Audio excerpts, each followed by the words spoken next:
পরে ফিরে আসনি তুমি আপন ঘরে, দিনের আলো তুমি ছড়িয়ে দিতে চলে গেলে মদিনায় মক্কা ছেড়ে। হে রাসূল তোমাকে ভুলি আমি কেমন করে, হে রাসূল তোমাকে ভুলি আমি কেমন করে। আল্লাহুম্মা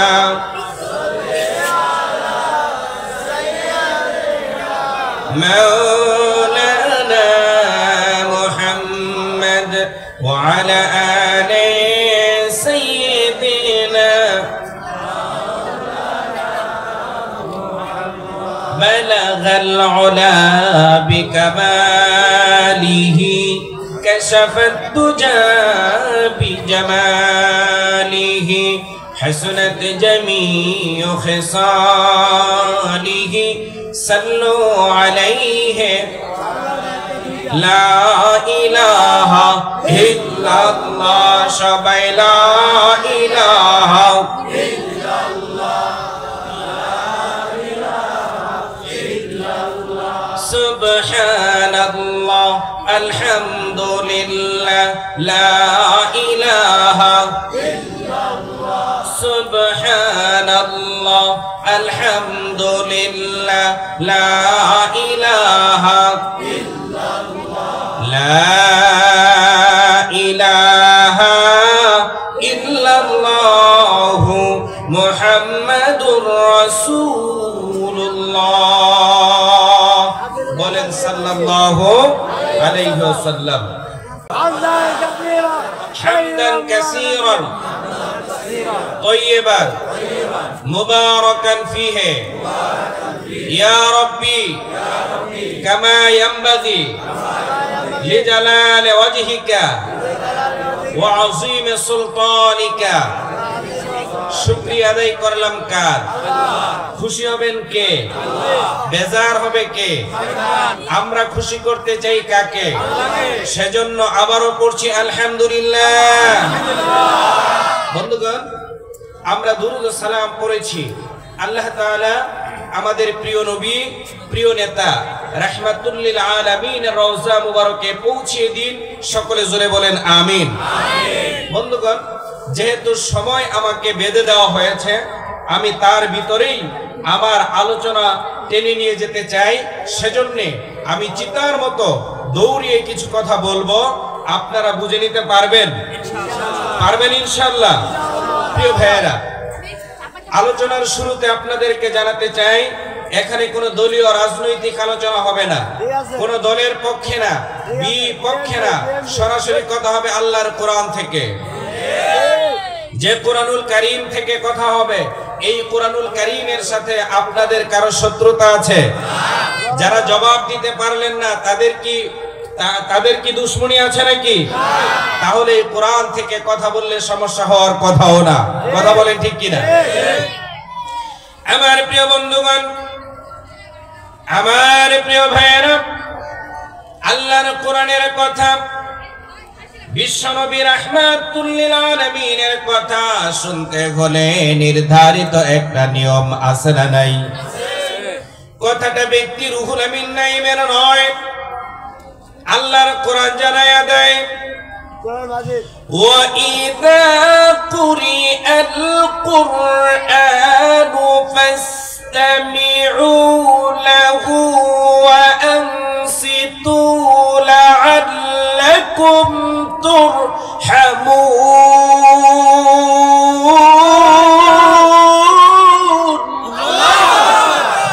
কথা কার? আল্লাহর। আল্লাহ রাব্বুল আলামিন বলেন, যখন তোমাদের সামনে কোরআনুল কারীম থেকে কথা বলা হবে, উপদেশ দেওয়া হবে, নসিহত করা হবে, তখন তোমাদের দায়িত্ব হলো দুইটা। কয়টা? এক নম্বরে হলো চুপ করা লাগবে, নীরব হওয়া লাগবে, নিস্তব্ধ হওয়া লাগবে। আর 2 নাম্বার হলো আমলের মানসিকতা নিয়ে দিলের কান দিয়ে আল্লাহর কোরআনে কারীমের কথাগুলো শ্রবণ করা লাগবে। একটু জোরে বলেন সুবহানাল্লাহ। যদি আপনি চুপ করে আমলের মানসিকতা নিয়ে আল্লাহর কোরআনে কারীমের কথাগুলো আপনি যদি আমলের নিয়তে শুনেন, আল্লাহ তাআলা বলেন লাআল্লাকুম তুরহামুন, আল্লাহ পাক তার রহমত আমাদের সকলের উপর বর্ষণ করে দিবে। আমরা কি আল্লাহ পাকের রহমত পেতে চাই? চাই। এটা জোরে বলেন তো, সবাই চাই। চাই। তাহলে রাস্তায় আছে যারা, তারা কি আল্লাহ পাকের রহমত পেতে চায়? দোকানে আছে যারা, মেলায় আছে যারা, খেলায় আছে যারা, ও বন্ধু আমার প্রিয় ভাইয়েরা, যারা মেলায় আছেন, খেলায় আছেন, রাস্তায় আছেন, বাজারে আছেন, আড্ডায় ব্যস্ত আছেন, বন্ধু অনেক খেয়েছেন, অনেক আড্ডা দিয়েছেন, ও বন্ধু কোরআনুল কারীমের মাঠ সাজিয়ে কোরআনুল কারীমের মাঠে এসে বসে যান, আল্লাহ পাকের রহমত নিয়ে তারপরে বাসায় ফিরে যেতে পারবেন। একটু আওয়াজ করে কথা বলেন ঠিক কিনা? কোরআনুল কারীমের মাহফিল সাজিয়ে তার আশেপাশে কেউ যদি কথাবার্তা বলে, হইচই করে, গন্ডগোল সৃষ্টি করে, মেলা জমায়, ও বন্ধু এগুলো মুমিনের চরিত্র হতে পারে না, এগুলো হলো মুনাফিক আর কাফেরের চরিত্র। একটু আওয়াজ করে কথা বলেন ঠিক কিনা? কথাটা ব্যক্তি রুহুল আমিন নাইমের নয়, আল্লাহ পাক যেন কোরআনুল কারীম জানায় وقال الذين كفروا لا تسمعوا لهذا القرآن والغوا فيه لعلكم تغلبون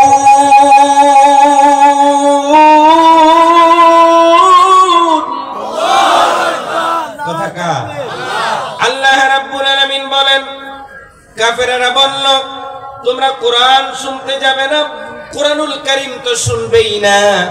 এমন কি যেখানে আল্লাহ পাকের কোরআনুল কারীমের কথা বলা হয়, উপদেশ দেওয়া হয়, নসিহত করা হয়, তার পাশে গিয়ে হইচই করো, কথাবার্তা বলো, গন্ডগোল সৃষ্টি করো, মেলা জমাও, যাতে করে আল্লাহ পাকের প্রিয় বান্দারা নির্বিঘ্নে নিশ্চিন্ত মনে আল্লাহ পাকের কোরআনুল কারীমের কথাগুলো শ্রবণ করতে না পারে।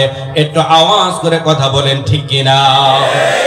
এজন্যই দেখবেন প্রত্যেকটা তাফসীরুল কোরআন মাহফিলের পাশে মেলা আছে না নাই? একটু জোরে বলেন, মেলা আছে না নাই? গতকালকে ছিল না, আগামীকালকেও থাকবে না। আজকে কোরআনের মেলা সাজানো হয়েছে, এখানে আবার মেলার আয়োজন করা হয়েছে। এখন আপনারা বলেন মেলায় লোক বেশি না মাহফিলে বেশি? জোরে বলেন কোথায়? থাকা দরকার ছিল কোথায়? আরো জোরে বলেন কোথায়? ও বন্ধু আপনারা যারা কোরআন প্রেমী, যারা আল্লাহকে ভালোবাসেন, আল্লাহর কোরআনকে ভালোবাসেন, প্রিয় বন্ধু তাড়াতাড়ি করে অতি দ্রুত সবকিছু পিছনে ছেড়ে দিয়ে আল্লাহর কোরআনের মাঠে এসে বসে যান। আল্লাহ যেন কবুল করেন, বলেন আমিন। আরো জোরে বলেন আমিন। ও বন্ধু তারপরেও যারা কোরআনুল কারীমের মাহফিলে আসবে না, আল্লাহ পাকের কোরআনে কারীমের কথাগুলো তারপরেও যারা শুনবে না মনোযোগ দিয়ে, তাদের জন্য যখন জাহান্নামের ফয়সালা হয়ে যাবে, আল্লাহ তাআলা আল্লাহ পাকের জাহান্নামের ফেরেশতারা তাদেরকে যখন ধরে জাহান্নামের গেটের কাছে নিয়ে যাবে, জাহান্নামের যারা রক্ষী থাকবে, দারোয়ান থাকবে, তারা বলবে ও মিয়া এই জাহান্নামের কাছে কেন আসলে? জাহান্নাম তো ভালো জায়গা না। আমি আপনাদের কাছে জানতে চাই জাহান্নামটা কি আপনাদের পছন্দ? জোরে বলেন। যারা বলতে পারলেন না তাদের কাছে কি পছন্দ? তাহলে পছন্দ কোনটা? জোরে বলেন। এই জান্নাতের আশায় কোরআনের মাহফিল সাজানো, এই জান্নাতের আশায় বন্দর আলী দারুল কোরআন মডেল মাদ্রাসা তৈরি করা, এই জান্নাতের আশায় আজকে আপনারা ধুলাবালির মধ্যে কোরআনের মাঠে বসে গেছেন। একটু আওয়াজ করে কথা বলতে হবে ঠিক কিনা? ওই দিন তাদেরকে জিজ্ঞাসা করা হবে, আলাম ইয়াতিকুম নাদির, তোমাদের কাছে কি কোনো ভয় প্রদর্শনকারী আসে নাই? তখন ওই জাহান্নামীরা তারা বলবে, বন্দর আলী দারুল কোরআন মডেল মাদ্রাসার উদ্যোগে প্রতি বছর তাফসীরুল কোরআন মাহফিল সাজিয়ে দেশের শ্রেষ্ঠ মুফাসসিরদেরকে দাওয়াত করে এনে সামনে আল্লাহ পাকের কোরআনটা দিয়ে মানুষ জড়ো করে তারপরে আমাদেরকে আল্লাহ পাকের কোরআনুল কারীম থেকে কথাগুলো শোনায়েছিল। তারা সেদিন বলবে, ক্বালু বালা কদ জাআনা নাযীর, হ্যাঁ আমাদেরকে আল্লাহ পাকের কোরআনুল কারীম থেকে আমাদেরকে জাহান্নামের শাস্তির কথা আর জান্নাতের সুসংবাদের কথা আমাদেরকে শোনানো হয়েছিল। একটু আওয়াজ করে কথা বলেন ঠিক কিনা? ওই দিনেই জাহান্নামীরা বলবে, ফাকাযাবনা ওয়া কুলনা মা নাযালাল্লাহু মিন শাই, আর সেই দিন তারা বলবে, আমরা যারা নাকি কোরআনুল কারীম থেকে আমাদেরকে উপদেশ নসিহত শুনিয়েছিল, আমরা তাদের কথাগুলো যখন আমাদের সামনে বলতো তখন আমরা বলতাম আল্লাহ তাআলা এই ধরনের কোনো কথা বলে নাই। বক্তারা তারা নিজ থেকে বানিয়ে আল্লাহর কোরআনের আয়াতের সাথে নামে চালিয়ে দিয়েছিল। একটু আওয়াজ করে কথা বলতে হবে ঠিক কিনা? ও বন্ধু, সেই দিন ওই জাহান্নামীরা বলবে, ওয়াকালু লাহু কুন্না নাসমাউ আও নাআকিলু মা কুন্না ফি আসহাবিস সাঈর।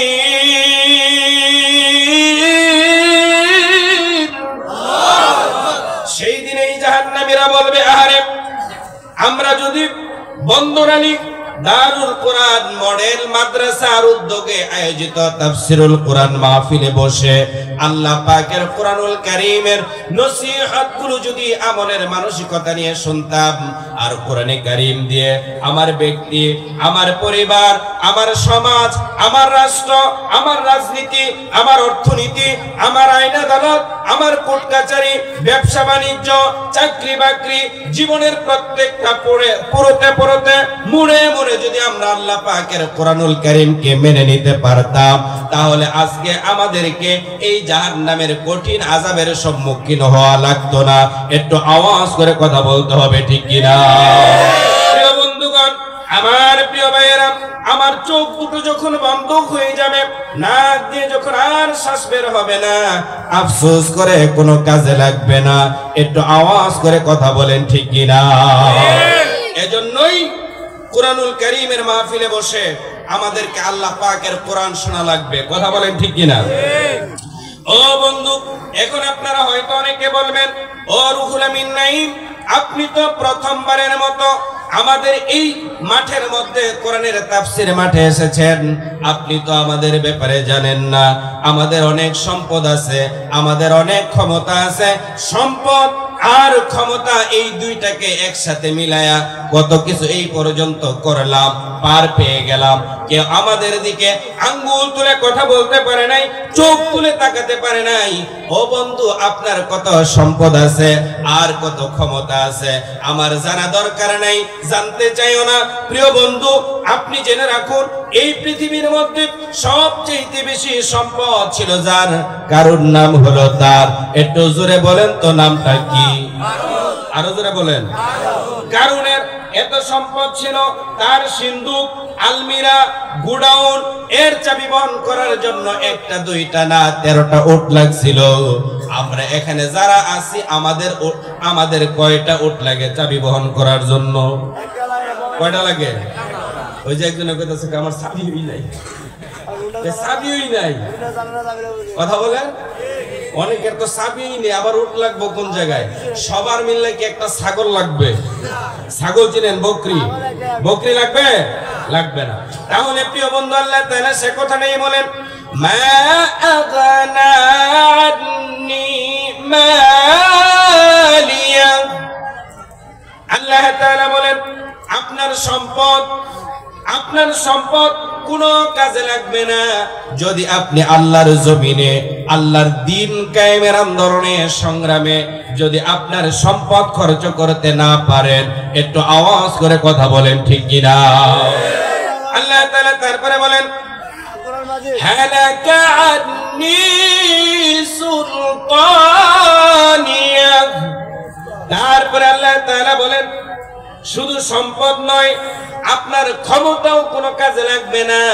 বন্ধু, আপনাকে আল্লাহ তাআলা যতটুকু ক্ষমতা দিয়েছেন, ওই ক্ষমতাটা যদি আপনি আল্লাহ পাকের এই কুরআনুল কারীমের পক্ষে, ইসলামের পক্ষে, রাসূলের আদর্শের পক্ষে, যদি একামত দ্বীনের পক্ষে যদি আপনার ক্ষমতার ব্যবহার করতে না পারেন, তাহলে আপনার সম্পদ আর আপনার ক্ষমতা কোনোটাই কোনো কাজে লাগবে না। একটু আওয়াজ করে কথা বলেন, ঠিক কিনা? সম্পদ আর ক্ষমতা আপনি আল্লাহ পাক রব্বুল আলামিনের এই ইসলাম তথা কুরআনুল কারীম, আল্লাহর জমিন, আল্লাহর দ্বীন কায়েমের আন্দোলনে, সংগ্রামে ব্যবহার না করার কারণে আপনি আল্লাহ পাকের দেয়া আমানতকে খেয়ানত করেছেন। এই অপরাধে আল্লাহ তাআলা আপনার বিপক্ষে কি রায় দেন? কুরআনুল কারীম থেকে শুনেন। আল্লাহ তাআলা বলেন, খুযূহু ফাগুল্লুহ। আল্লাহ তাআলা বলেন, তাদেরকে ধরা হবে, তাদেরকে এরকম ভাবে গ্রেফতার করা হবে, তারপরে হ্যান্ডকাপ লাগানো হবে, ডান্ডা বেরি লাগানো হবে, কোমরের মধ্যে গরু বাঁধার রশিও বাঁধা হবে। কথা বলেন, ঠিক কি ঠিক না? বিগত দিনে আমরা দেখেছি নিরপরাধীকে অপরাধী বানিয়ে ডান্ডা বেরি লাগানো হয়েছে, কোমরের মধ্যে গরু বাঁধার রশি লাগানো হয়েছে, হাতের মধ্যে হ্যান্ডকাপ লাগানো হয়েছে। এই ধরনের অবস্থা অন্তত আপনাদের এলাকায় হয় নাই। জোরে বলেন, হয়েছে? আরো জোরে বলেন তো, হয়েছে? ও বন্ধু, যারা নিরপরাধীদেরকে অপরাধী বানিয়েছে, হ্যান্ডকাপ লাগিয়েছে, ডান্ডা বেরি দিয়েছে, ও বন্ধু, তারা যদি ক্ষমতা আর সম্পদের বাহাদুরি দেখায় যদি অন্যায়ভাবে কাজগুলো যদি করে থাকে, তাহলে আল্লাহ তাআলা তাদের বিপক্ষে কি রায় দেন একটু কোরআন থেকে শুনে যান। আল্লাহ তাআলা বলেন,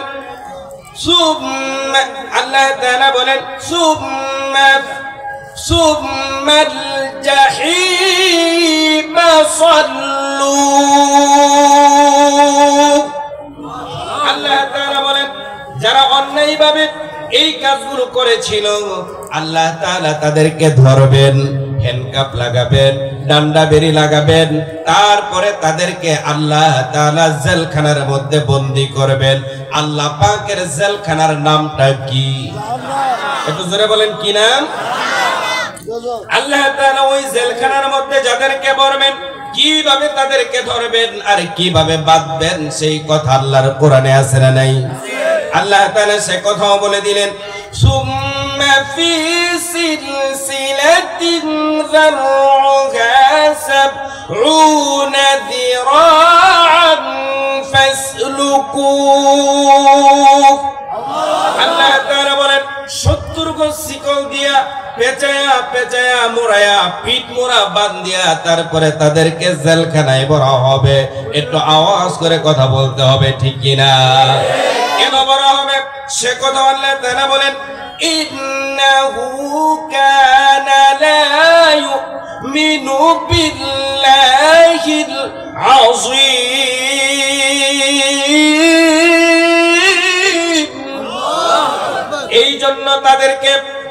এই জন্য তাদেরকে গ্রেফতার করা হবে, হ্যান্ডকাপ লাগানো হবে, জেলখানায় বন্দী করা হবে, 70 গজ আগুনের বেরি শিকল দিয়া পেঁচায়া তারপরে বাঁধা হবে।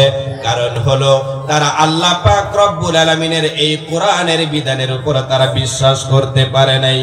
আল্লাহ পাকের এই কোরআনুল কারীমকে তাদের জীবন বিধান হিসাবে তারা মেনে নিতে পারে নাই। এই জন্য তারা জাতীয়তাবাদের দিকে দৌড়ায়, তারা সমাজবাদের দিকে দৌড়ায়, ধর্ম নিরপেক্ষতাবাদের দিকে দৌড়ায়। এই দৌড়ি যারা করেছে, আল্লাহ পাকের দেয়া পূর্ণাঙ্গ জীবন বিধান, কমপ্লিট কোড অফ লাইফ, এই কোরআনকে রেখে দিয়ে আল্লাহ তাআলা তাদেরকে ধরবেন, পিঠমোড়া বাঁধিবেন, তারপরে তাদেরকে জাহান্নামে ভরবেন। একটু আওয়াজ করে কথা বলতে হবে, ঠিক কিনা? প্রিয় বন্ধুগণ, আমি এবং আপনি, আমরা যখন রূহের জগতে ছিলাম, তখন আল্লাহ তাআলা আমাদেরকে প্রশ্ন করেছিলেন, আলাস্তু বিরাব্বিকুম, আমি কি তোমাদের রব নই? সেই দিন আমার প্রিয় বন্ধুগণ, বাবা আদম থেকে এই পর্যন্ত, এখন থেকে কিয়ামত পর্যন্ত আমরা সকলেই সেই দিন জবাব দিয়েছিলাম ক্বালু বালা, নিশ্চয় আপনি আমাদের রব।